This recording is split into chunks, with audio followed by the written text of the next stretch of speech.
Spiritual labels take you further away from actual spiritual growth. Understanding things as concepts can be very satisfying because we think that if we understand something with our minds, we can actually understand it.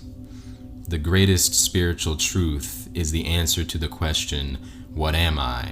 If you can find the answer, everything will become more clear. Now, it's very easy to say, well, I'm God, well, I'm everything, we're all connected, I'm the universe, and understand this as a concept.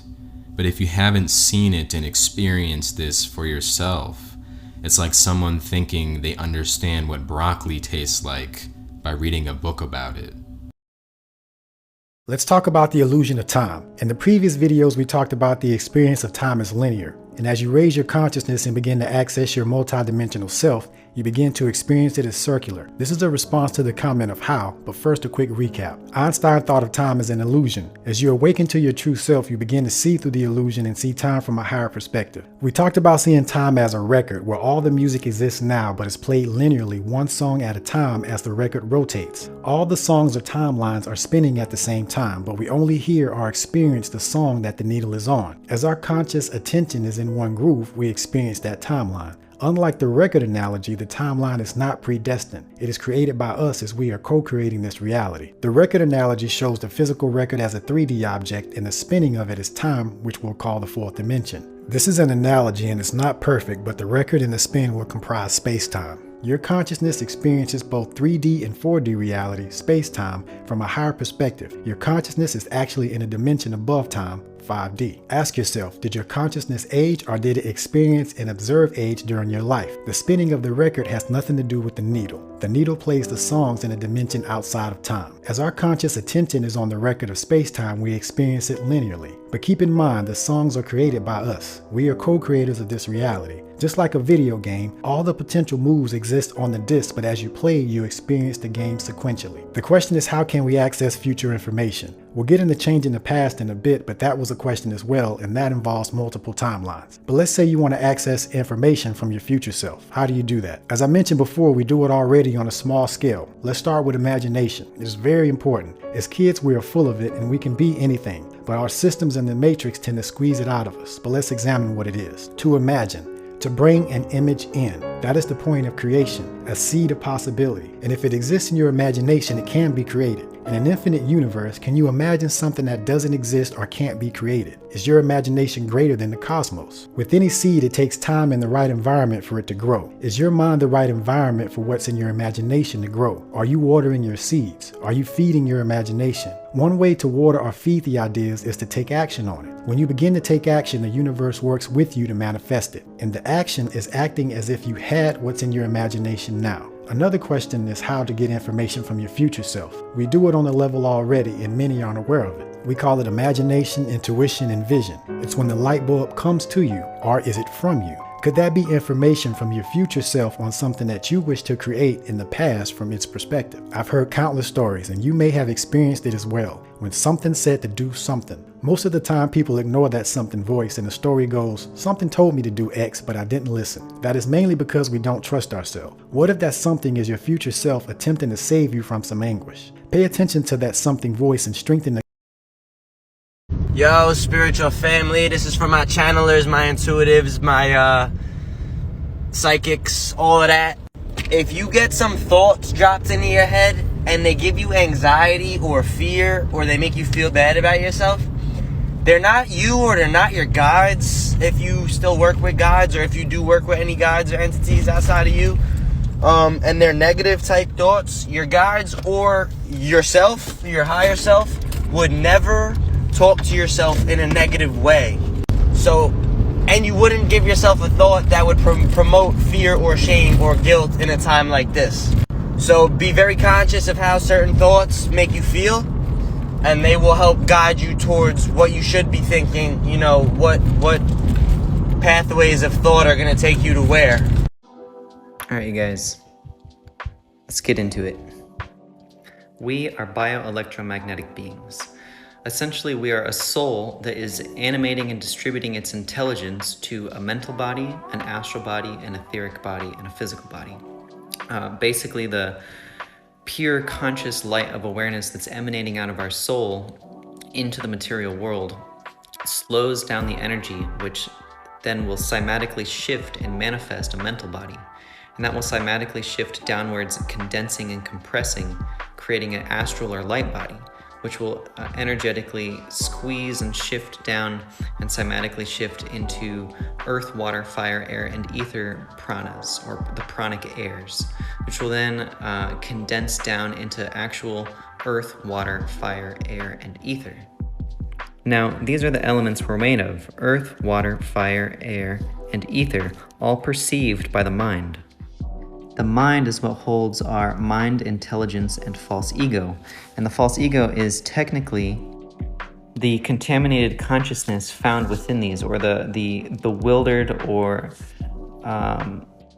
perverted states of consciousness that have begun to identify with the material world. Okay. So we have the mental, astral, etheric, and physical body.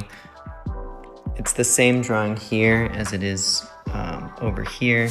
We have the mental, astral, etheric, and physical body actually resonate with these chakras and create this bioelectromagnetic field around us. When they are conditioned, when we have conditioned thoughts, we have conditioned emotions, conditioned energy, and it slows down our energetic expression. It creates blockages and creates low vibration and confused, fragmented, and fractalized trauma patterns: dysfunction, shock, pain, and trauma. But if we can come back into our neutral center, we can raise above and actually beyond our mind, intelligence, and false ego and perceive God consciousness or unity consciousness, the state of illumination in the West or enlightenment in the East. But to bring it to its utmost, the highest state of awareness is our perception of the personality of God Himself and our relationship with Him. We can utilize vibrational medicines to find these dysfunction, shock, pain, and trauma patterns to bring us back into an unconditioned mental, astral, etheric, and physical state of being to reestablish our original conscious awareness. Let's talk about perfection. Look around you. Really look around you. This body, this mind, the universe created that. That is perfection. Now we're already thinking, well, what about all these bad things that happen? Yeah, we have to have that. We would never even understand the concept of it. The concept would not exist without that bad happening. Because life is completely in a learning experience. However, we have the choice to continue to make the same mistakes. It's not the best route, but this is how the mind is going to learn. And we're basically only blaming the human experience at this point, because the universe has no chaos. Look at the body it built. It built you. It knows what it's doing. It's so beautifully funny even. Of course, there's nothing but perfection. We are just a little scrambled here and don't see this perfection because we keep making the same mistakes over and over. And we can call that insanity, but it's still a learning experience. Chaos doesn't exist.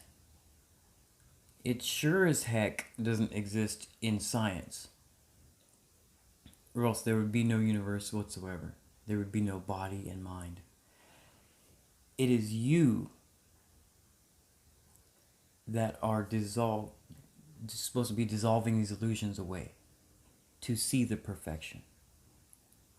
It is all one thing. These horrific things that we do are the reason why we know of them and better them. It is all one thing. Perfection is all that exists. It's all that could ever exist. I hope that we can wake up to that.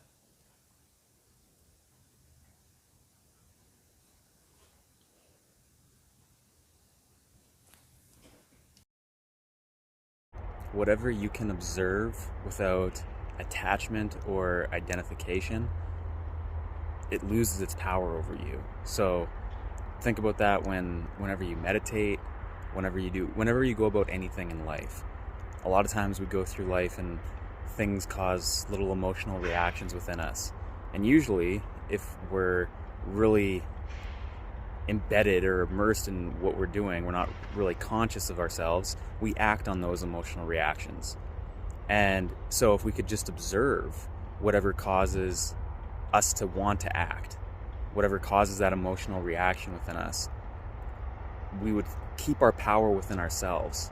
We wouldn't give our power away to these things outside of us or within us. Maybe they're thoughts or emotions, but you could just observe the thoughts and emotions and things outside of you and stay grounded within yourself rather than acting compulsively. Marcus Aurelius, Meditations. Remember how long you've been putting this off. How many times you've been given a period of grace by the gods and not used it. It is high time now for you to understand the universe of which you are a part, and the governor of that universe, of whom you constitute an emanation, and that there is a limit circumscribed to your time. If you do not use it to clear away your clouds, it will be gone, and you will be gone, and the opportunity will not return.